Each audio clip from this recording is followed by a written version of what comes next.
आज इब्राहिम भाई के साथ आप पॉडकास्ट करेंगे इनकी गाड़ी में।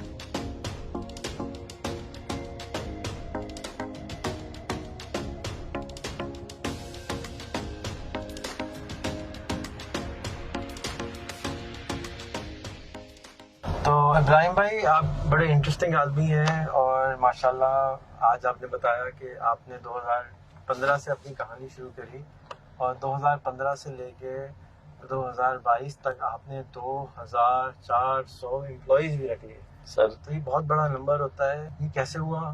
किस्मत का कितना रोल था, मेहनत का कितना रोल था? शुरू से कहानी सुनाए, कहाँ पैदा हुए, कहाँ बड़े हुए? ये 2015 से पहले की कहानी और 2015 के बाद की? पहले तो मैं पैदा सिंगापुर में हूँ। तो पासपोर्ट पाकिस्तानी अल्हम्दुलिल्लाह। अच्छा, तो हुआ ये कि सिंगापुर में कैसे पैदा हुआ? वही बताने लगा हूँ। 71 में पेरेंट ढाका थे, तो 71 से पहले सारा पूरी फैमिली ढाका थी। तो 71 की वॉर के बाद सब पाकिस्तान आ गए। वहाँ कोई मिल थी, आप बताएं। जी, पूर्वा पाक जूट मिल के नाम से मेरे वाले साहब की 71 में उधर मिल सारे जितना भी था वो लुटपुट के सारे पाकिस्तान आए। तो वाले साहब वहाँ पे फंस गए, फैमिली को भेज दिया, वाले साहब वहीं पे फंस गए। तो बड़ी मुश्किल से कभी इंडिया गए, अफगानिस्तान गए, अफगानिस्तान से सिंगापुर चले गए।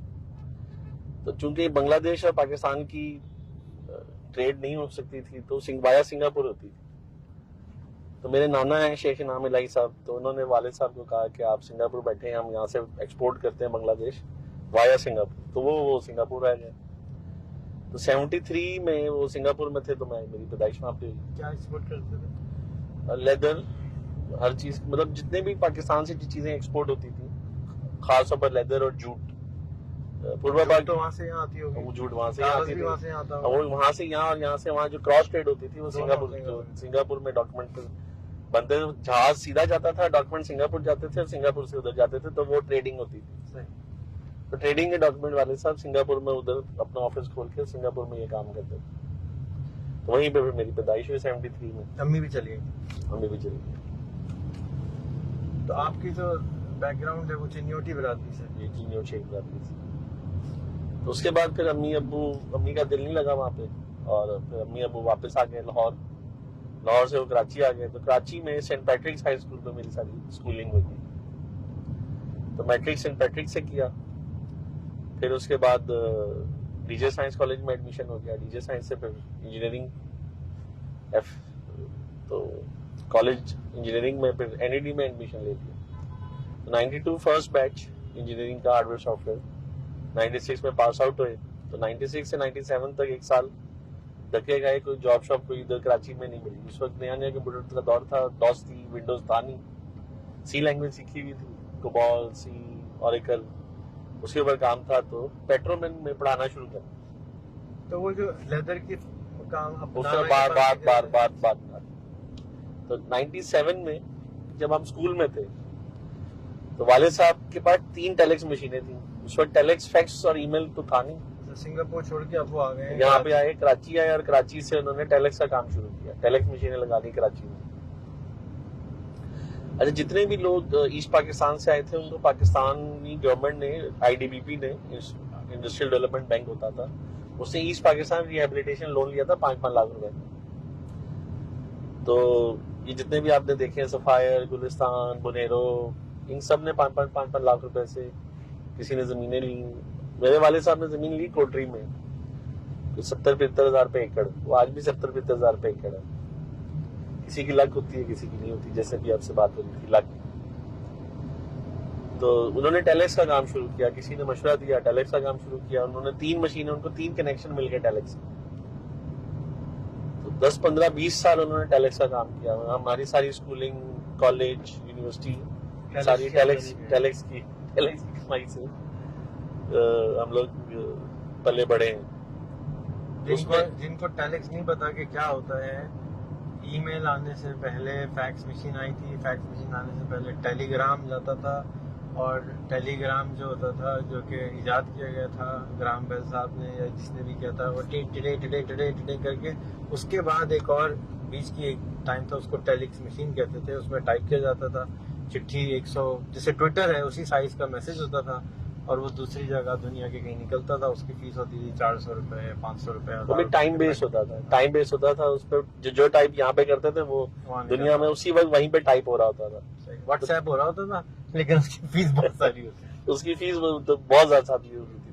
उसमें कराची लाहौर जो टेलीफोन की कॉल थी वो भी 100 रुपए मिनट होती थी, 50, 60, 70 रुपए। कराची और लाहौर बात करना जो टेलीफोन पे होता था वो भी बहुत मुश्किल होता था। तो इंटरनेशनल कॉल जो थी वो 200 रुपए मिनट, 300 रुपए मिनट, और बुक भी करानी पड़ती थी। बुक भी करानी, ऐसे फोन ही नहीं मिलता था। फिर जैसे जैसे टेक्नोलॉजी चेंज हुई, टेलेक्स के बाद फैक्स आ गया, फिर फैक्स के बाद ईमेल आ गई। तो फैक्स तक तो हम लोगों ने काम किया, वालिद साहब ने। सिंगापुर दोबारा गए, फिर 3 फैक्स मशीनें ले आए। तो इनको नहीं पता 2022 में फैक्स मशीन इलीगल है, आज तक लीगल नहीं करा सके हम, जैसे व्हाट्सएप इलीगल है बाय द वे।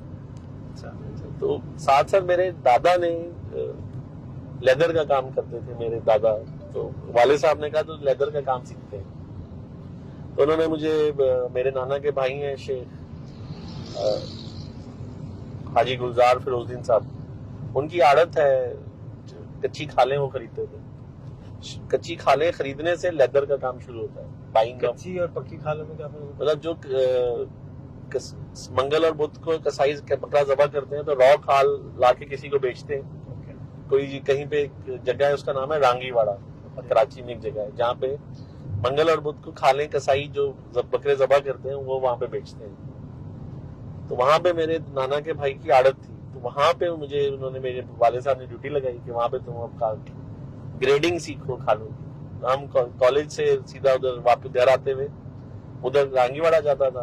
तो 3-4 घंटे जब खालें आती हैं तो उनका बाल ऊपर होते हैं और फ्लैश साइड नीचे होती है, तो उनको हाथ से उलट करके और फ्लैश साइड देख के उसकी ग्रेडिंग सीखते थे। तो वहां पे हमने ये भी सीखा कि जब कोई कसाई मुर्दार बकरे की खाल ले आए, मतलब जबा बाद में क्या, उससे पहले मर जाए, तो खाल देख के फौरन पता चल जाता है कि ये मुर्दार है। अल्लाह ताला का निजाम है, खाल में कुछ चेंजेस आ जाती हैं, बाल उसके जबा की हुई जो बकरी की खाल है उसके बाल नहीं उतरते। और अगर मुर्दार मतलब जबा करने से पहले बकरा मर जाए फिर खाल उतारे तो उस पर हाथ फेरे तो बाल हाथ में आ जाते हैं। इसी तरह आपने देखा होगा खालों को कि जो फ्लैश साइड है वो व्हाइट होती है। तो अगर बकरा मुर्दार आपने खाल उतारी हो तो जितनी वेन्स है ना हमारी, वो उसकी खाल पे चिपक जाती है। ये अल्लाह ताला का एक निजाम है। तो वो सीखा वहां से। फिर उन्हीं की टेनरी थी 77 सेक्टर ए में, कुरंगी इंडस्ट्रियल एरिया में। वहां फिर उस खाल से फिर उसको फिनिश करना सीखा। फिर इधर है लीडो नाजाबाद 4 नंबर पे, जो खाल से जैकेट बनाना सिखाते थे। 1 साल वहां एडमिशन ले लिया। बस का नंबर है 1D में हम जाते थे। यहाँ से सदर से 1D जाती थी।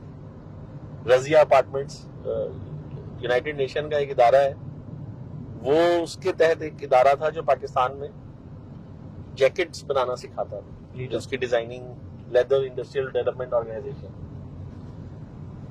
तो वो डिजाइनिंग से मतलब पहले गद्दे पे डिजाइनिंग सिखाती, पूरा पैटर्न बनाना सिखाते थे। पैटर्न से उसके फिर स्लीव्स, फ्रंट, बैक, कॉलर, उसकी शेप्स देना सारी, वो सब सिखाते थे, आर्म होल्स की शेप्स। तो वो डिजाइन सिखाते थे, डिजाइन को फिर कागज पर चढ़ाते थे। उस कागज से गत्ते के पार्ट्स, मतलब जैकेट्स के पार्ट हैं, जैसे आपके कॉलर निकला, फ्रंट निकला, बैक निकली, आर्म्स निकले, तो वो गत्ते पे निकाले और फिर उसको कटिंग, खाल के ऊपर कटिंग करना सिखाया और फिर उसकी स्टिचिंग सिखाई। तो सिलाई मशीन पे हमने 1 साल पहले उन्होंने आड़े से गत्ते दिए, जिसके ऊपर हमने मशीन चलाना सिखाई, मशीन को फुट से कंट्रोल करना सीखा। फिर वो उन्होंने हमें लट्ठा दिया, फिर जीन्स दी, फिर लेदर पे लेके आए। तो ये 1 साल में हमने फिर लेदर गारमेंट जैकेट बनानी सीखी, कोट बनाना सीखा, पैंट बनानी सीखी, लेदर गुड्स की स्टिचिंग सीखी। जब ये सब ट्रेनिंग होगी तो वाले साहब ने जैनब मार्केट में दुकान ली, ग्राउंड फ्लोर पे। उस वक्त जैनब मार्केट होती थी, जैनब मार्केट के बिल्कुल साथ विक्टोरिया सेंटर खुला था। बस ये 2 बिल्डिंग होती थी, पीछे पैनोरामा सेंटर था। उस वक्त ये 3 बिल्डिंगों के अलावा यहाँ पे कोई और बिल्डिंग नहीं थी। तो वहां पे ग्राउंड फ्लोर पे नुक्कड़ पे एक दुकान थी, वहां पे उन्होंने ले दी। तो वो दुकान बन रही थी, तो ऊपर लेदर की काफी सारी दुकानें थी, तो वहां से हम जैकेट लाके अपनी दुकान पे रख के, क्योंकि ग्राउंड फ्लोर पे थी, तो वो बेचते थे। तो मेरी जिंदगी की पहली जो कमाई है वो 1000 रुपए की मैंने 2 जैकेटें ऊपर से किसी दुकानदार से खरीदी थी और 1075 रुपए की बेच दी थी मुझे। डबल तो एक नहीं 1075 तो 75 रुपए इनकम हुई। अच्छा, तो 150 रुपए की पहली इनकम थी जिंदगी की। सही। तो दुकान चलाई, काफी चलाई। This was 1988। साथ में कॉलेज पढ़ाई ये सब साथ चल रहा था। 92 में आपको याद है CIA स्टेट्स, रशिया के स्टेट्स काफी सारे आजाद हुए थे, तो काफी सारे रशियन पाकिस्तान आए। वो सब लेदर गारमेंट खरीदते थे, तो उनको बड़ी लेदर गारमेंट बेची। इधर फ्रेंडशिप हाउस है, वहां से जाके रशियन सीखी। मैं रशियन लिख लेता हूँ, पढ़ लेता हूँ, बोल लेता हूँ। जबरदस्त। तो फिर वो लेदर की दुकान चलाई, काफी अरसे चलाई। फिर शुरू में नहीं चलती थी, तो आप जैसे मेंटोर्स हमेशा हर जगह अल्लाह ताला ने मिलवा दिए। तो जो पूरी मार्केट के जो किंग था होलसेलर सबसे बड़ा, तो उससे दोस्ती होगी, उसने अपने साथ बैठाना शुरू कर दिया। वो पूरे पाकिस्तान में होलसेल करता था लेदर जैकेट्स। तो कौन से? बुखारी साहब, बुखारी गारमेंट्स के नाम से फौत हो गए। तो बुखारी गारमेंट्स काफी बड़ा नाम है जैनब मार्केट में। वो पूरे पाकिस्तानी जितने भी लेदर की दुकानें उनको होलसेल करते। अच्छा, 92 में जो लेदर जैकेट है काली, वो 1250 रुपए की होलसेल होती थी, और जो ब्राउन जैकेट है वो 1100 रुपए की होलसेल होती थी। यही ये लोग ले जाते दखल प्लाजा, पिंडी और जिना सुपर मार्केट, जिना उधर एक दुकान है एस लेदर, ये लोग 8-8 हजार की, 10-10 हजार की फिर वहां पे जाके बेचते थे।